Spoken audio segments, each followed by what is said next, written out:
Hello friends, नमस्कार। स्वागत है हमारे ऑनलाइन इंस्टीट्यूट एमजार कोचिंग। फ्रेंड्स, आज की इस वीडियो में एक नया चैप्टर पढ़ने वाले हैं जिसका नाम है संधि।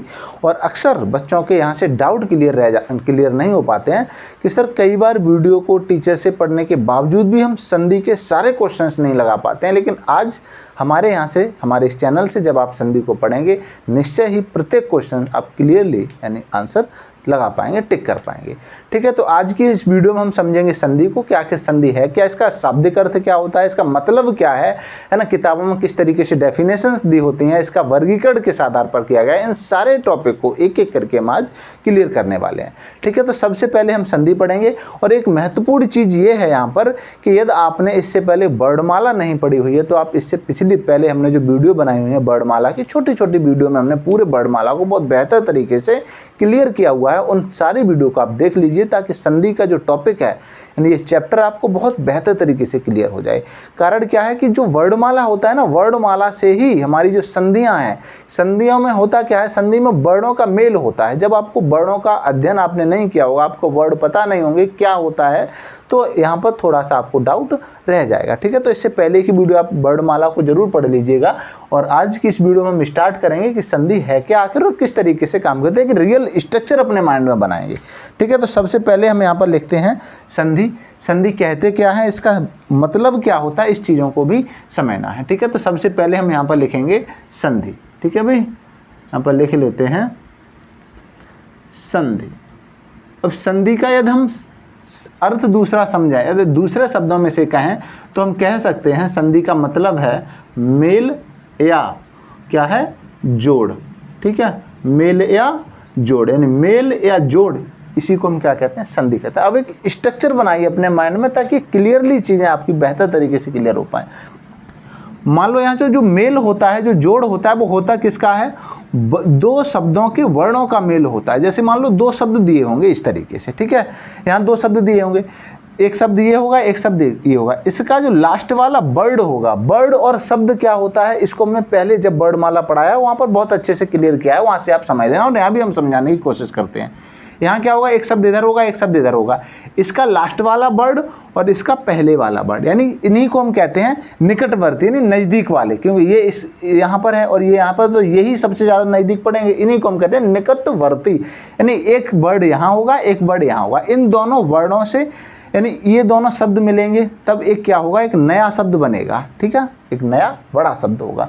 इससे दूसरे या तीसरे नंबर पर, यानी दूसरे या तीसरे वर्ड में, अधिकांशतः ये फिक्स नहीं है, दूसरे या तीसरे वर्ड में यानी परिवर्तन आता है। तो यहाँ पर एक वर्ड ये, एक वर्ड ये मिलकर के एक जो विकार परिवर्तन करेंगे, एक जो परिवर्तन लाएंगे, विकार लाएंगे, उसी को हम क्या कहते हैं, संधि कहते हैं। अपने माइंड में एक स्ट्रक्चर बना लीजिए कि एक जो हमारा शब्द होगा इधर, एक शब्द इधर, इसका लास्ट वाला, इसका पहले वाला वर्णों से जो मेल होगा और उससे जो परिवर्तन आएगा, उसी को हम क्या कहते हैं, संधि कहते हैं। ठीक है, ये चीज़ों को आप बेहतर तरीके से क्लियर करेंगे और इसी चीज़ पर हम डिस्कस करेंगे कि कैसे कैसे ये मेल होगा, इसका किस तरीके से क्या क्या विकार आएंगे, किस किस तरीके से आगे की चीज़ें जो होंगी वो क्लियर होंगी। इन चीज़ों को हम बेहतर तरीके से समझेंगे।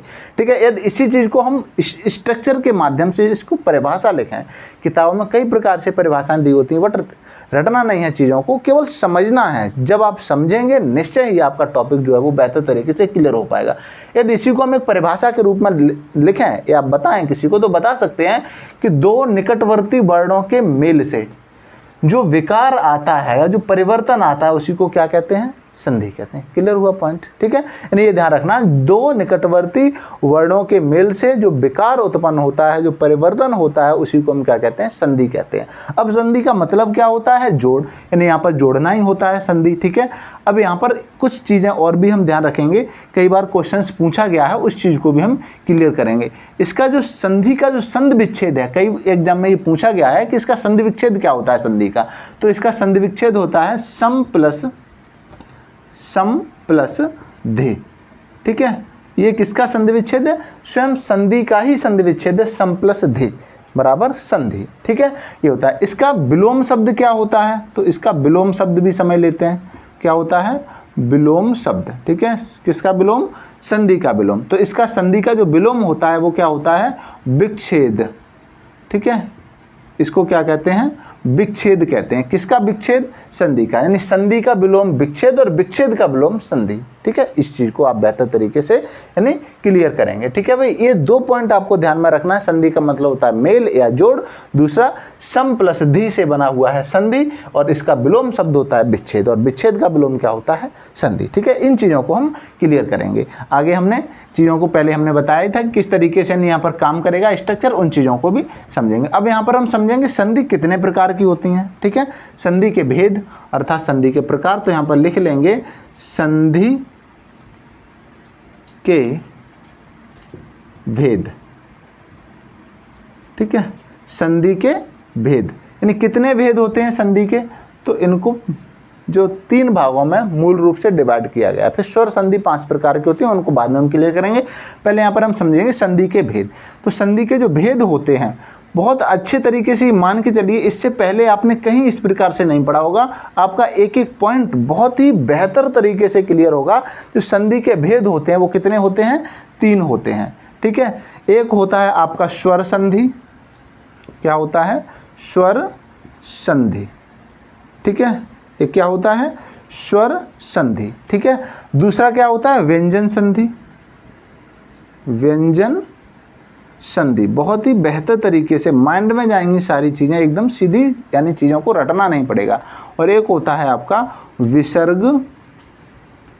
विसर्ग संधि। ठीक है, इस चीज को आपको ध्यान में रखना। एक क्या होता है? स्वर संधि, एक व्यंजन संधि, और एक होती है हमारी विसर्ग संधि। अब यहाँ पर इस चीज को ध्यान में रखना है कि स्वर संधि क्या है। जैसा इसका नाम है, यहाँ पर जो हमने एक स्ट्रक्चर आपको समझाया था, इस तरीके से एक बार फिर दोबारा से समझ लेंगे, क्योंकि जब समझ में आ जाएगा तो मैं कोई विशेष रट्टा मारना की आवश्यकता नहीं पड़ेगी। यानी यहाँ पर एक परिवर्तन होगा और एक बड़ा, 2 शब्द मिलकर के एक शब्द बनाएंगे, और उनमें जो वर्ड होंगे निकटवर्ती वर्ड, इसका लास्ट, इसका पहले वाला वर्ड, इसमें जो परिवर्तन आकर के यानी जो चीजें थोड़ी सी परिवर्तित होती हैं, उस तरीके से नया शब्द बनेगा। अब यहाँ पर समझना है स्वर संधि क्या है।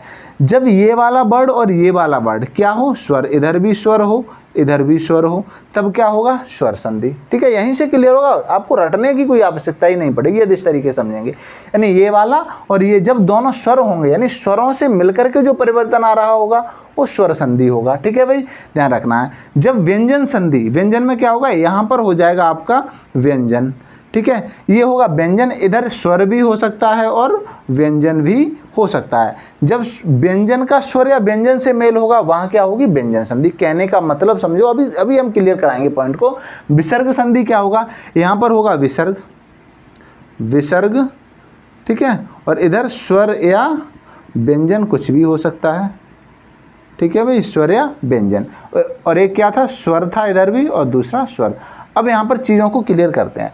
देखो, जब दोनों तरफ स्वर होगा तब क्या होगा? स्वर संधि। यहाँ पर विसर्ग होगा, इधर स्वर या व्यंजन कुछ भी हो तो विसर्ग संधि। यहाँ व्यंजन है, इधर स्वर या व्यंजन है, इन दोनों का मेल हो रहा है तब क्या? व्यंजन है। अब यहाँ पर एक पॉइंट निकल के आता है, रटना नहीं पड़ेगा। यदि यहाँ पर फर्स्ट वाला जो वर्ड है, यदि ये स्वर है तो स्वर संधि, यदि ये व्यंजन है तो व्यंजन संधि, यदि ये विसर्ग है तो विसर्ग संधि। एकदम से बेहतर तरीके से पॉइंट उम्मीद है समझ में आया होगा ये। यानी हमें केवल यहाँ देखना है फर्स्ट वाले जो शब्द का लास्ट वाला वर्ड, ये वाला वर्ड, यानी ये क्या है? ये स्वर है ना, तो बस स्वर संधि। ये व्यंजन है, व्यंजन संधि। ये विसर्ग है तो विसर्ग संधि। ठीक है, इतनी चीज़ तो आपको उम्मीद है समझ में आई होगी, क्योंकि इतने बेहतर तरीके से समझाया, निश्चय ही आपके माइंड में सारी चीज़ें गई होंगी। ठीक है, अब इसी को हम परिभाषित कर लेते हैं, थोड़ा 2 शब्दों में लिख लेंगे, क्योंकि नोट्स इस तरीके से बनाना है कि वीडियो आप देखें, 4-6 दिन बाद आपको जब आवश्यकता पड़े नोट्स पढ़ के सारी चीज़ें याद हो जाएं। कई बार होता है, अभी तो समझ में आ जाएगा, बाद में भूल जाते हैं। ठीक है, तो यहाँ पर क्या होगा? 2 स्वरों का मेल। बहुत शॉर्ट में लिखेंगे, 2 स्वरों का मेल। ठीक है भाई, 2 स्वरों का मेल। जब 2 स्वरों का मेल होता है वहाँ क्या होता है? स्वर संधि। ठीक है, यहाँ पर क्या होता है? व्यंजन से स्वर या व्यंजन का मेल, क्योंकि हमने वही स्ट्रक्चर बनाया था, इधर व्यंजन होगा, इधर स्वर या व्यंजन कुछ भी हो, तो यहाँ पर लिख लेंगे व्यंजन का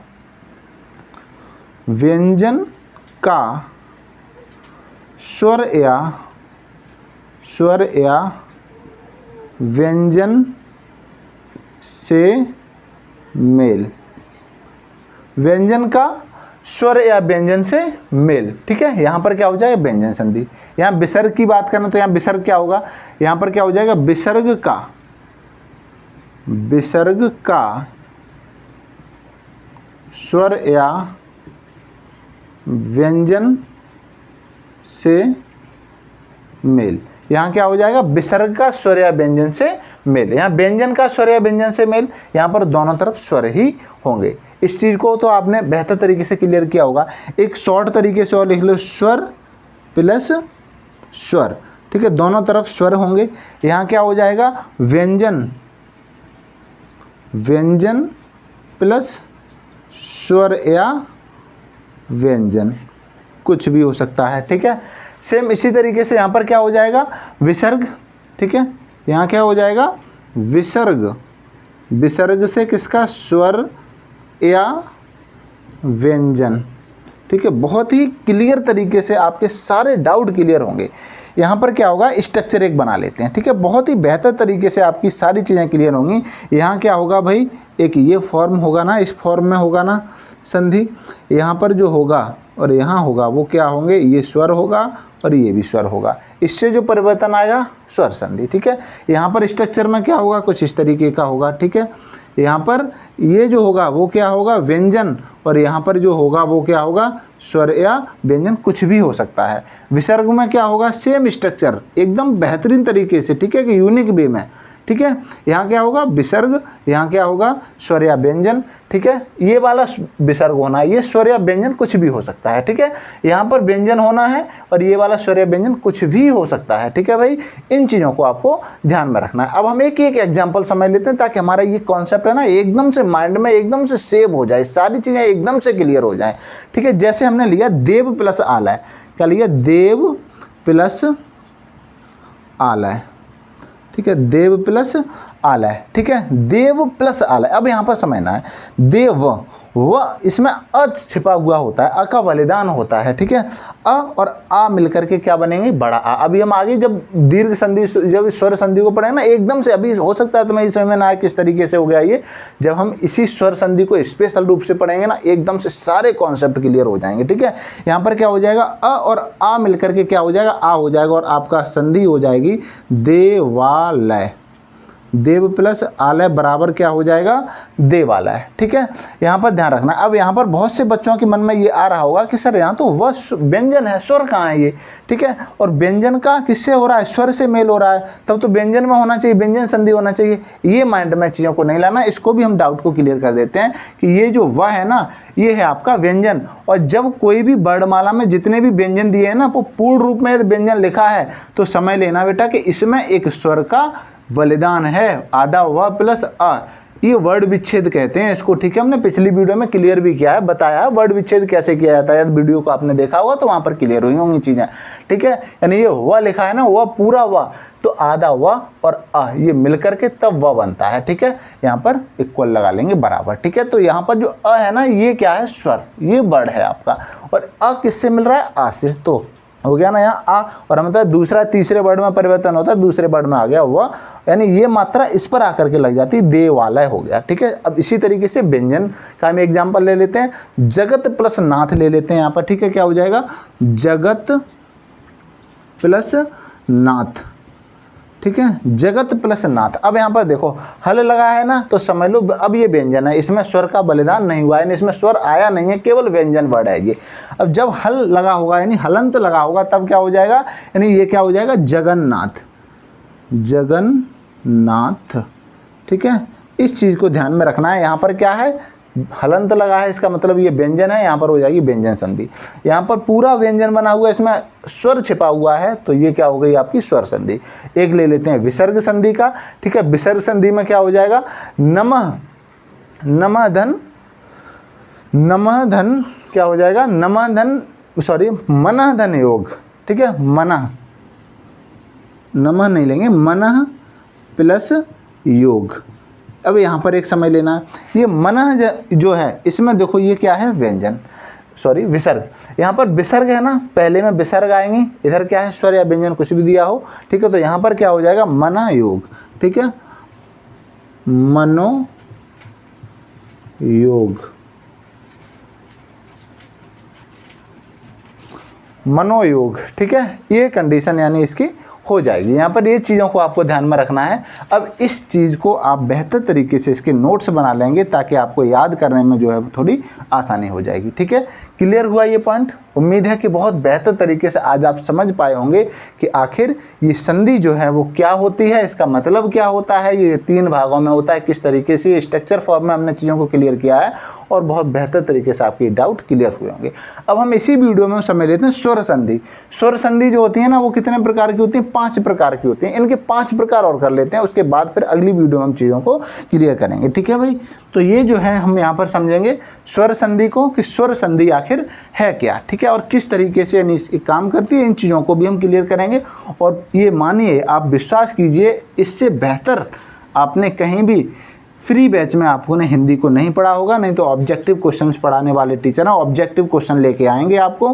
ठीक है, और बाद में कहेंगे कोर्स को परचेज करिए। हमारे यहाँ ऐसा नहीं होगा, आपको पूरी हिंदी बहुत बेहतर तरीके से पढ़ने को मिलेगी। ठीक है, तो यहाँ हम समझ लेते हैं स्वर संधि। ठीक है, संधि के भेद, और संधि के भेद में ही हम क्या करेंगे, अब हम थोड़ा डिस्कशन कर लेंगे स्वर संधि पर कि आखिर स्वर संधि है क्या। ठीक है, क्या होता है स्वर संधि?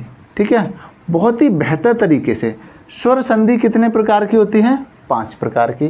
ठीक है, कौन कौन सी होती हैं, इस चीज़ को हम थोड़ा सा डिफाइन कर लेंगे। ये 5 प्रकार की संधियां हैं। ठीक है भाई, बहुत ही बेहतर तरीके से हम इन चीज़ों को क्लियर करने वाले हैं ताकि आपका एक एक डाउट जो है बहुत बेहतरीन तरीके से आपका क्लियर हो जाएगा। ठीक है, ये है सबसे पहला हमारा है दीर्घ संधि। ठीक है, दीर्घ संधि। ठीक है, अगला हमारा क्या है दीर्घ संधि के बाद? गुण संधि। ठीक है, दीर्घ गुण में हुई वृद्धि। ठीक है, एक ट्रिक भी हमने बनाई है अपने टाइम में, तो उसको भी बोल देते हैं दीर्घ गुण में हुई वृद्धि, वृद्धि संधि, वृद्धि संधि। ठीक है, दीर्घ गुण में हुई वृद्धि हो गया यड़ से अयाद, यड़ से अयाद, अयाद संधि। ठीक है, यहाँ पर यड़ संधि। ठीक है, यहाँ क्या हो जाए अयाद संधि। ठीक है, इस चीज़ को आपको क्लियरली समझना है। एक ट्रिक हमने अपने टाइम में बनाई थी, याद करना, हो सकता है आपको भी यहाँ से अच्छा याद हो जाए कि 5 है, नहीं याद हो रहा है, दीर्घ गुण वृद्धि यड़ याद, तो समझो दीर्घ गुण में हुई वृद्धि, दीर्घ और गुण में वृद्धि हो गई और यड़ से बन गई अयादि। ठीक है, दीर्घ गुण में हुई वृद्धि बन गई यड़ से अयादि, यानी यही है हमारी स्वर संधियां 5 प्रकार की। ठीक है, अब ये क्या क्या होता है, वर्णमाला पढ़ाना है आपने। यदि आपने वर्णमाला पढ़ा है बस समझ लो, इसमें फिर कुछ समझना है, बस प्रैक्टिस रह गई है, आपको प्रैक्टिकली चीज़ों को एक बार समझना रह गया है, सारी चीज़ें आपकी पढ़ी हुई हैं यदि आपने वर्णमाला को अच्छे से पढ़ा हुआ है तो। ठीक है, दीर्घ संधि क्या होता है, हमने जब वर्णमाला पढ़ाई तो इसमें बताया था सजाती स्वर। ठीक है, सजाती स्वर जो होते हैं ना वही दीर्घ होते हैं। दीर्घ में क्या होता है आ, ई और ऊ और रे। ठीक है, और रे में कौन सी री होती है, ये जो रा निकला हुआ होता है इस तरीके से। ठीक है, ये वाला जो किसी भी वर्ड में ये रा नीचे निकला होता है, ये आ ई उ रे, ये जब मात्राएं आए तो समझ लेना वहाँ क्या है दीर्घ संधि है। ठीक है, दूसरा जब हमारा यानी गुण संधि में होगा तो गुण संधि में क्या होगा, यानी यहाँ पर ए जो सजाती, ये क्या होंगे विजाती जो स्वर होंगे, ए और ओ और आपका एक होगा अर। अर का मतलब है उड़ा हुआ रा, जब रा ऊपर उड़ा होता है ना तो अर। ठीक है, इस तरीके से आपको इन चीज़ों को क्लियर करना है। ठीक है, गुण संधि में क्या होगा ए ओ, हमने वहाँ पर जब वर्णमाला पढ़ाई थी हमने वहाँ आपको बताया था विजाती स्वर, तो ये विजाती स्वर हैं ए और ओ, ये विजाती दो विषम अलग अलग स्वर मिलकर के ये बनते हैं, इसलिए इनको विजाती स्वर कहते हैं। वृद्धि संधि में क्या होगा, वृद्धि संधि में क्या होगा आपका अय और औ। ठीक है, वृद्धि संधि में आपका अय और औ होगा। ठीक है, सेम इसी तरीके से यड़ संधि है, इसमें क्या होगा य। ठीक है, यड़ संधि में क्या होगा, जो यर लब होता है ना अंतस्थ व्यंजन, उसमें से आप केवल जो है ल को हटा दो, य र और वा, ये जो होते हैं ये क्या हो जाते हैं यड़ संधि। इसमें जो आपकी अयादी संधि होती है, अयादी संधि में क्या होता है अय आय अव आव। ठीक है, अ य अय आय। ठीक है, अव और आव। ठीक है, आय आय औ आव, जब ये कंडीशंस आपको मिलेगी वहाँ पर क्या होंगी, आपकी अयादी संधि होगी। ठीक है, इस चीज़ को आपको ध्यान में रखना है। ठीक है, अब हम कल आपको अगली वीडियो में समझाएं कि दीर्घ संधि क्या होती है। ठीक है, ये किस तरीके से इस संधि से आपके किस तरीके से क्वेश्चंस बनते हैं, इन सारे टॉपिक पर हम कल की वीडियो में आपको बात करेंगे। एक नए, यानी नए का मतलब है अगला हमारा जो संधि टॉपिक है, इस संधि टॉपिक के बारे में हम चीज़ों को डिस्कस करेंगे। आप ये मान के चलिए यहाँ से आपको कंप्लीटली हिंदी इतने बेहतर तरीके से आपके सारे डाउट क्लियर होते हुए टॉपिक जो आपका हिंदी का सब्जेक्ट है ये क्लियर होगा। यानी आपको कहीं भी किसी किताब को किसी अन्य यूट्यूब चैनल पर यानी आपको भटकने की और पेड यानी रुपए दे करके यानी पेड कोर्स खरीदने की कोई आवश्यकता नहीं पड़ेगी हिंदी के लिए। ठीक है, तो आज की वीडियो में इतना ही, मिलते हैं एक नई वीडियो में नए टॉपिक के साथ। तब तक के लिए bye bye, take care, all the best, पढ़ते रहिए, मस्त रहिए।